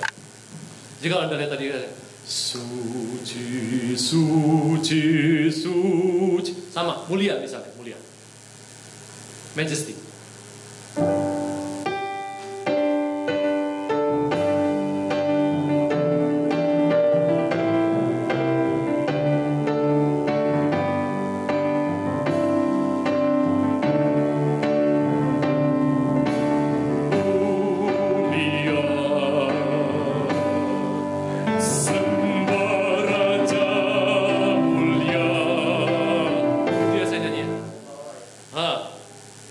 Tapi kalau lagu kontemporer, saya nyanyi secara pop. Jangan seperti rusa yang haus, ini jadi tidak haus. Gitu. Enggak gitu. Enggak dapat touch-nya. Jadi saya akan nyanyi seperti rusa yang haus, rindu aliran sungai. Ini buat singer ini. Jadi Anda tolong menyanyikan lagu itu sesuai dengan genrenya. Jangan pakai banyak vibra waktu nyanyi lagu kontemporer.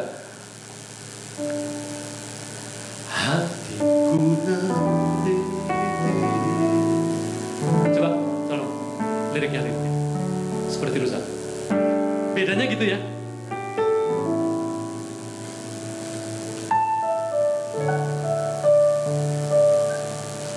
Kuat. Ya, jadi gitu ya. Ya, masukin. Seperti rusa yang haus, rindu aliran sungaimu.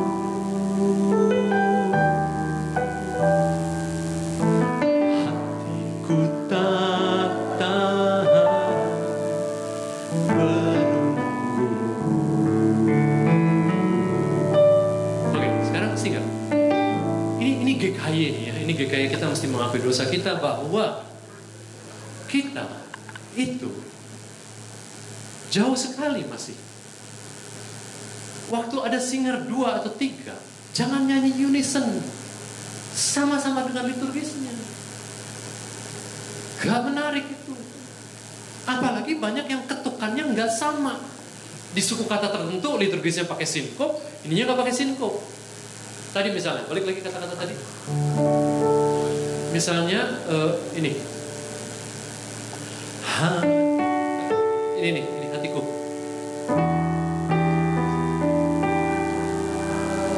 Hatiku tak tahan menunggu. Itu kan ada sinkop ya, misalnya liturgisnya gitu. Ini si singernya yang satu begini, yang satu hatiku tak tahan menunggu. Gak kena. Itu satu. Kedua, singer itu memang ini harus latihan, pecah suara, datangkan pelatih. datangkan pelatih. Anda 1 hari 25 tadi. Dilatih. Anda bilang, wah, saya emang nggak bisa kalau gitu. Nggak mau ah. Anda tadi bilang, kehormatan. Pertanyaannya selalu adalah, kita tuh mau meningkatkan diri nggak untuk memuji Tuhan dengan lebih baik? Anda mesti lihat YouTube gereja lain. Saya berkunjung ke banyak gereja. Anda lihat CCC. Lihat, belajar dari CCC. Covenant City Church. Itu gaya modern sekarang. Memang saya nggak minta kita memuji seperti itu. Tetapi, itu nggak selalu singer itu sama-sama dengan worship leader. Nggak selalu. Kadang ada bagiannya dia. Kalau ada 2 singer, itu 2 suara yang berbeda. Cakep itu. Jangan nyanyi persis, total, seluruhnya sama dengan liturgis. Oke, sekarang itu. Balik lagi lagu tadi tolong. Jadi misalnya bisa bait 1, Anda janjian. Ini perlu koordinasi yang baik ya. Misalnya pertama ini adalah cuma liturgis. Terus masuk ke apa nih? Sesudah ini apa? Nah, baru bait kedua itu ada namanya, kalau di musik itu ada progresi. Ada progresi, jadi lebih tebal. Nah itu tuh waktu kita lakukan hal seperti itu memberikan momen kepada jemaat. Oh, gitu. Jadi misalnya liturgis nyanyi sendiri dulu pertama, bait yang kedua adalah ini udah bagi suara, atau unison dulu bertiga, terus baru masuk ke ref itu adalah pecah. Paling nggak ambil suara 2 itu harus bisa. Coba sekarang,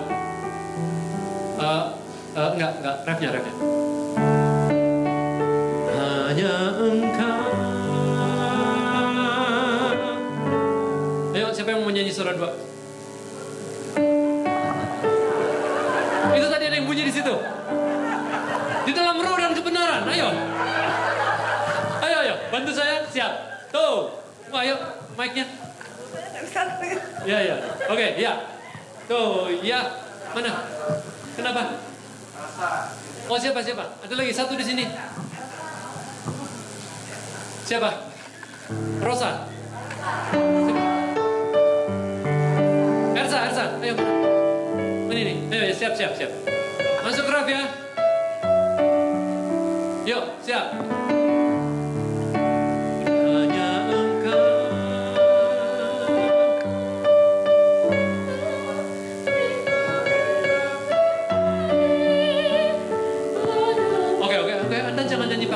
Gaya hip. Jangan pakai gaya hip, pakai gaya kontemporer, gaya pop. Hilangkan vibra. Ya, siap. Yuk. Ya. Hanya Engkau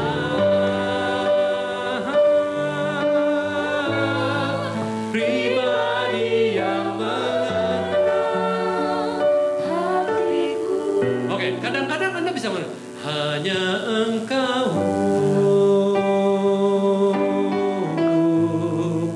Bisa gitu.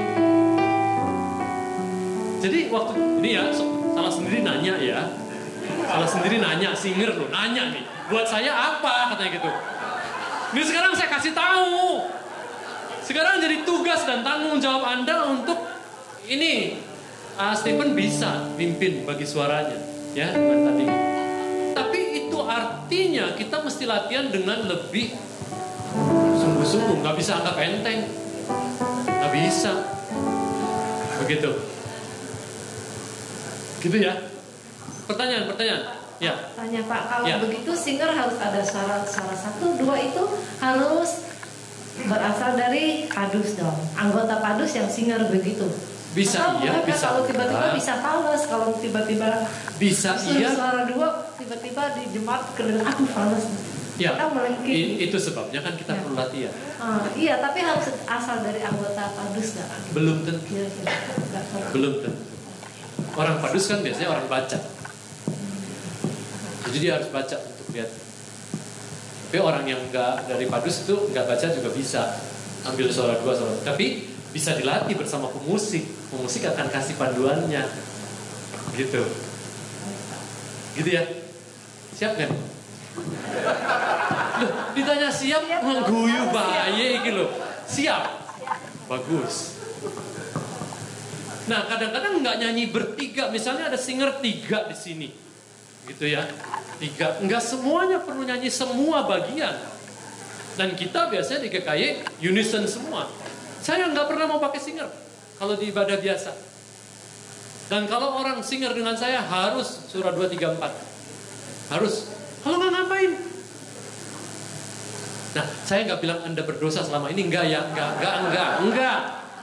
Tapi gini loh, kita mau meningkat, ya kan? Kita mau memberikan yang lebih baik kepada Tuhan. Amin.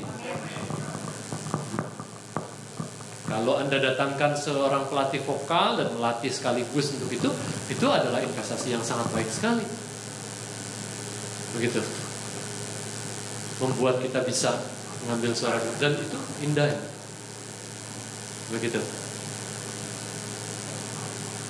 Nah, saya nggak bisa melatih banyak hal. Biasanya kalau seharian banyak sekali yang kita bisa latih. Tapi kalau Anda nanti baca buku ini, sampai dilatih itu kalimat-kalimatnya itu gimana sih? Yang lebih berisi. Misalnya ada banyak sekali worship leader yang pakai kalimat ini, nggak salah ya. Mari kita siapkan hati kita untuk memuji Tuhan dalam lagu. Iya nggak salah. Tapi kalau itu aja kalimatnya, cuma juga nggak ada momen. Nggak ada momen. Kalau nyanyi lagu tadi terus saya bacakan ayat Mazmur seperti rusa merindukan Allah. Mazmur berkata, itu akan menumbuhkan iman jemaat dan waktu dia bernyanyi kalimat tadi, lirik tadi, itu akan lebih karena udah dilandasi dengan si kata dari Mazmur tadi. Atau saya nyanyi lagu ini misalnya, happiness is done. Iya, itu kan saya cerita dulu. Ira Stanfield satu kali pulang kerja, dia masuk ke mobilnya sambil nyetir, dia putar radio. Di situ ada iklan bilang happiness is, dan selalu menyebut nama produk itu yang diiklankan. Menurut iklan itu, kalau menggunakan produk itu kamu akan happy. Lalu Ira Stanfield itu mendapat ide, wah dia bikin lagu karena happiness itu sebetulnya di dalam Tuhan. Maka jadilah lagu ini. Amin, saudara-saudara. Sukacita kita selalu berada dan karena di dalam Tuhan. Mari kita pujikan lagu ini bersama.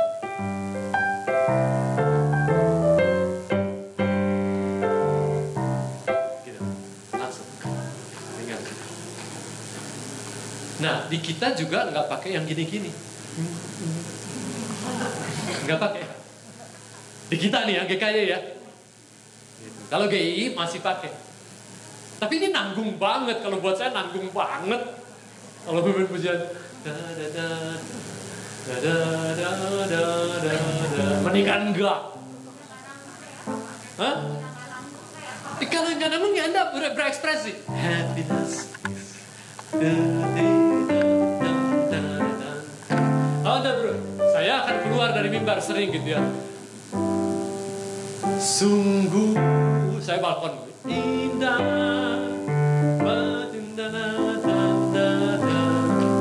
gitu ya. Daripada cuma gini-gini.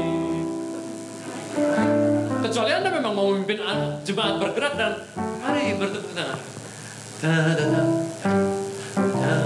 Tapi kalau memimpin lagu ini itu udah pasti. Dilihat muka saya gini dari tadi. Jadi waktu Ira Stanfield merasa, happiness sebetulnya ada di dalam Tuhan. Ya kenapa nggak di dalam Tuhan? Dia bikin lagu Happiness is the Lord. Mari kita nyanyikan lagu ini. Terus kita langsung happiness is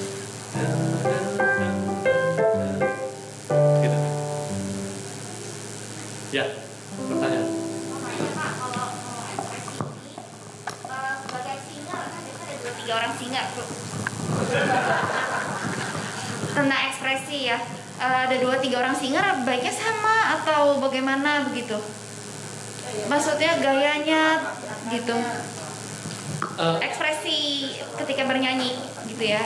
Makanya ya saya itu lebih memilih singernya di situ. Terselamatkan saudara-saudara. Enggak di depan. Di depan tuh repot banget loh. Karena Anda harus betul-betul belajar itu. Kalau di Puri itu singernya di sana. Duduk dekat piano. Aman ya? Biarlah si liturgis sendiri yang berjuang.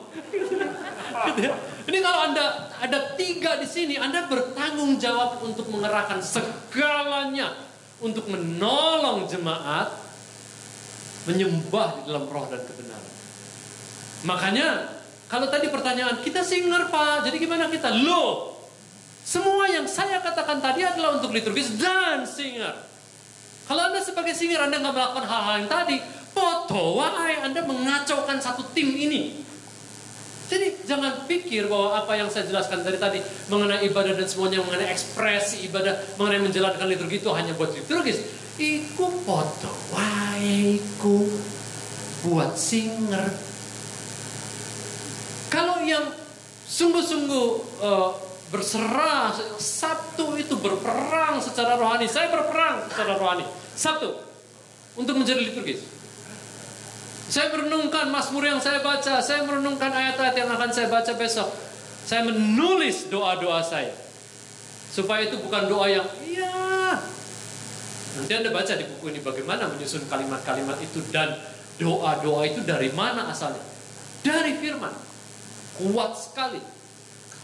Bahkan kalimat-kalimat itu kita disusun berdasarkan firman. Kuat sekali. Doa-doa kita menggunakan doa-doa dari firman. Saya memimpin banyak kebaktian doa, bagaimana berdoa berdasarkan firman. Nah, firman itu yang kita pakai untuk kita doakan. Saya memakainya dalam kehidupan pribadi. Bagaimana kita meminta kepada Allah berdasarkan firman. Wah, dikasih itu banyak. Jadi sekali lagi, singer, Anda lakukan hal yang sama semua seperti tadi, liturgis itu. Saya udah lewat waktu nih, Pak Riki. Satu pertanyaan. Jadi kan di tempat ini ada liturgos, ada singer, juga ada pemusik dan paduan suara. Nah tadi kan baru dibahas liturgos dan singer. Kira-kira kalau misalnya untuk point of view dia pemusik atau dia point of view paduan suara, apa sih Pak yang harus di-note berhubungan dengan liturgi gerejawi ini? Terima kasih. Perlu 3 sesi lagi ya. Lu serius? Gini loh, semua sikap tadi itu harus dimiliki oleh pemusik dan orang paduan suara. Kalau Anda menyanyikan satu lagu di paduan suara dan setiap anggota paduan suara betul-betul merenungkan dan mendoakan kalimat yang akan mereka ucapkan dan nyanyikan, wah, itu power dari paduan suaranya itu lain sekali. Saya melatih paduan suara bertahun-tahun, dan saya menuntut setiap penyanyi paduan suara memahami betul, apalagi kalau ada ayat di balik lagu-lagu itu, kita merenungkan bersama ayat-ayat itu. Kita mendoakan supaya kita menyembah di dalam roh dan kebenaran. Kalau enggak, kita cuma bicara hal teknik. Dan itu enggak ada kuasanya. Oke, orang lihat, bagus banget ya, selesai. Dia enggak mengalami kuasa Roh Kudus itu. Momen-momen itu dia enggak alami. Karena apa? Karena kita cuma bernyanyi secara teknis. Makanya dalam memimpin pun saya terus berdoa. Melihat situasi jemaat, mendoakan ini. Waktu saya duduk, saya terus berdoa, berperang secara rohani. Sebab saya melayani dalam mengusir kuasa-kuasa gelap, dan itu nyata sekali kalau bukan di gereja karismatik aja orang. Itu nyata sekali peperangan itu di ruang ibadah sampai hamba Tuhan memberikan berkat. Itu nyata sekali peperangan rohani. Jadi waktu kita sebagai pelayan, apakah Anda sebagai paduan suara, Anda sebagai singer, Anda duduk di situ, Anda dukung Anda dukung yang doa, Anda dukung yang berkhotbah dengan doa-doa Anda dari sana. Kita berperang. Karena ini di sini semuanya itu terus terjadi peperangan itu. Waktu tim kita jadi lebih besar, dengan singer, dengan orang-orang paduan suara, dengan pemain musik, kita sama-sama terus dalam roh dan kebenaran. Sepanjang ibadah itu sampai habis, kita berperang. Ada orang-orang lebih banyak lagi mengalami momen itu dan disentuh oleh Roh Kudus. Teng, teng, teng. Wah, saya kalau memimpin di depan tuh udah gitu banget itu. Jadi sering sekali waktu saya turun, orang tuh datang bilang, terima kasih ya, saya kok bisa rasanya gini ya katanya. Bulu kuduk saya berdiri waktu nyanyi. Saya hanya bisa bersyukur. Terima kasih, saya terus, aduh Tuhan terima kasih. Saya boleh dipakai sebagai alat, dan itu bukan cuma liturgus.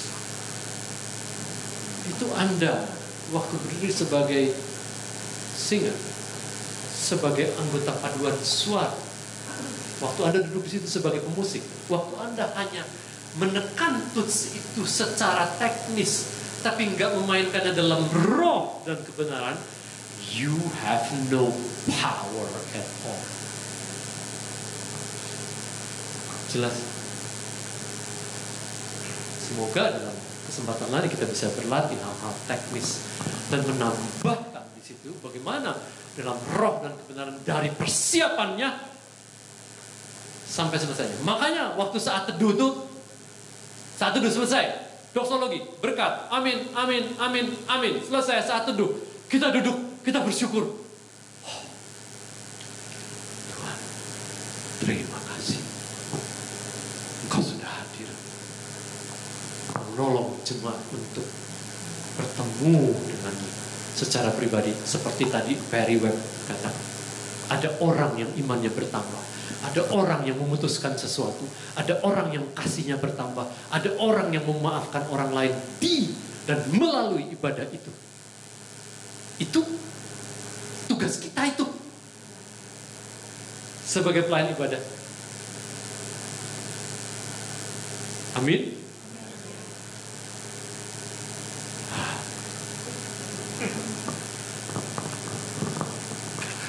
Mari kita berdoa. Tuhan Allah Bapa, Engkau terlalu besar. Setiap kata yang kami ucapkan, setiap nada yang kami nyanyikan dan kami mainkan tidak cukup untuk memuji kebesaran. Terlalu jauh Tuhan. Kami terlalu kecil untuk memuji nama-Mu. Namun kami bersyukur karena Engkau membolehkan kami, bahkan Engkau mengundang kami, mengajak kami menjadi teman sekerja melalui puji-pujian. Apakah kami sebagai liturgis dan pemimpin pujian, kami sebagai singer, sebagai pemusik, sebagai anggota paduan suara,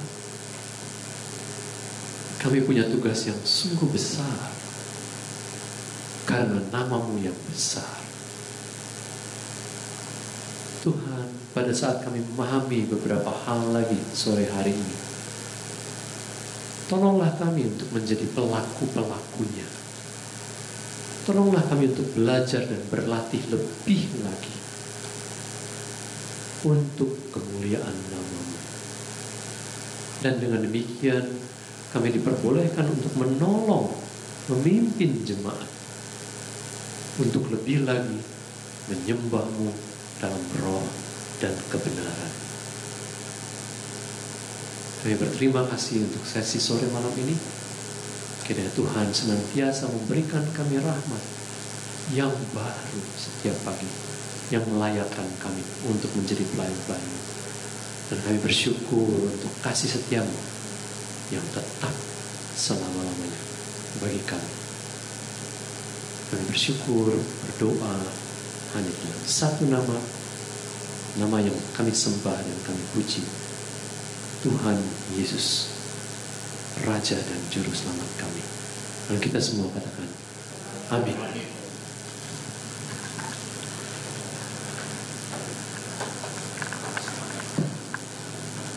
Ya, mumpung Pak Rizal di sini, saya ucapkan terima kasih banyak untuk pelayanan dari Pak Rizal gitu ya. Ternyata ada temannya untuk medok-medok Pak. Sama-sama ini dari Jawa Timur.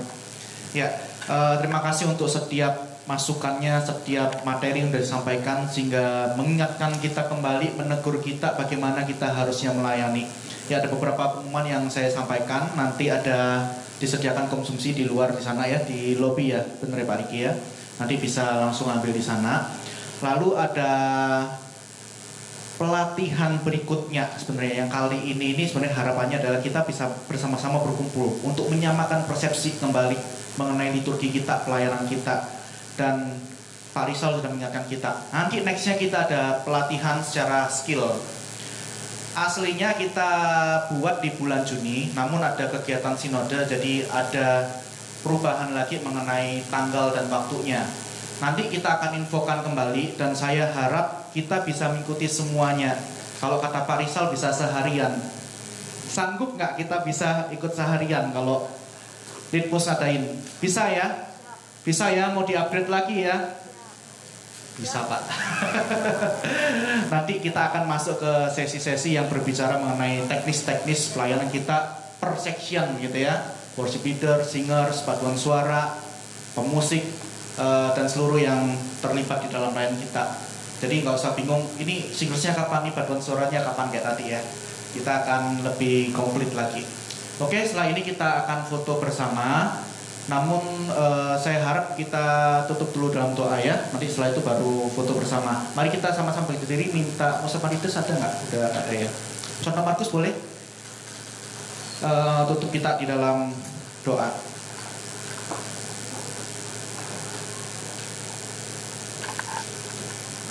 Ya, mari kita berdoa bersama-sama.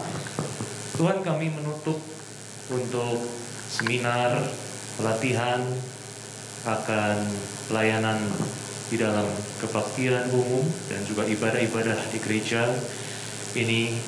Ke dalam tangan Tuhan kami serahkan diri kami semua, supaya kami boleh tahun 2023 ini setelah melewati pandemi, semua mulai kembali normal, ibadah mulai kembali onsite, dan kami memulai kembali dengan berusaha memberikan yang terbaik buat Tuhan. Dan juga Tuhan pakai kami memberi yang terbaik bagi jemaat, supaya melalui kami sungguh-sungguh jemaat boleh berjumpa dengan Tuhan, jemaat boleh semakin mengalami akan hadirat Tuhan. Berikan Tuhan kepada kami hati gairah untuk boleh mengejar kerinduan ini. Hidup kami, pelayanan kami membawa hadirat Tuhan kepada jemaat, dan juga kehidupan dan pelayanan kami juga boleh menjadi saluran membawa jemaat berjumpa dengan Tuhan. Pakai kami Tuhan, dan kami bersyukur Tuhan Rizal yang boleh menyampaikan dari pengalaman, dari basis-basis Alkitab, dari basis-basis teks, dan yang ada menjadi berkat buat kami semua. Berkati kehidupan pelayanan dia. Kami juga serahkan kami sekalian. Kami juga boleh dipakai Tuhan luar biasa, dan nanti kami pulang juga boleh sampai ke rumah kami masing-masing dengan selamat, dan selalu bersyukur untuk apa yang Tuhan sudah berikan kepada kami, rumah, keluarga, pelayanan, dan terutama hubungan yang sudah didamaikan dengan Tuhan sebagai anak-anak Tuhan. Terima kasih Tuhan, berkati juga bidang subbid Litmus dan bidang ibadah untuk boleh terus mengembangkan pelayanan, dan juga boleh mendidik, mengayomi setiap pelayan-pelayan ibadah yang ada. Sekali lagi terima kasih, segala dosa, kesalahan, kekurangan kami minta ampun, Tuhan ampuni kami, Tuhan mampukan kami lebih baik lagi. Dalam nama Tuhan kami, Sang Penebus Yesus Kristus, kami panjatkan doa ini. Amin. Ya, silakan Elis mengarahkan